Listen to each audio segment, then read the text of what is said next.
Dusty Dust Bunny here, and today I want to show you how I set up my sneakers for dancing in virtual reality.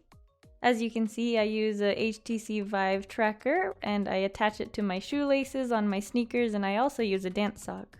First, I take my HTC Vive tracker puck and I attach it to the bottom lace and the second row of crisscross laces, and I pull those laces up and wrap them over each corner of the puck, and then of course I tighten it and tie my shoes. Bunny-eared style, by the way.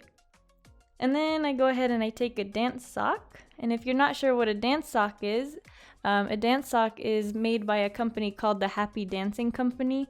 And the dance sock basically turns any sneaker into a dance shoe. So they go over the sneakers so you can easily twist and turn on either smooth or carpeted floors. Sneakers tend to grip floors, which limit movement, and that can cause an injury to your ankles and knees and hips. So if you wear a dance sock while you're dancing in VR, it'll help you from sticking.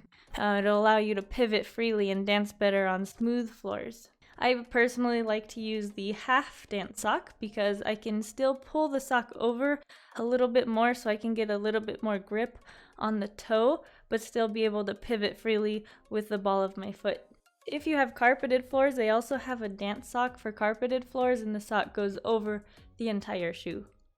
If you're interested in purchasing some dance socks for yourself, be sure to go to thehappydancingcompany.com, and for 10% off, be sure to use my referral code, which is DustBunny10 at checkout. Thank you so much for watching. I hope this tutorial helped you. If you're interested in learning how to dance in VR, please visit my website at VRDance.org. I teach classes in VRChat Monday through Friday, so please check us out and come dance with us.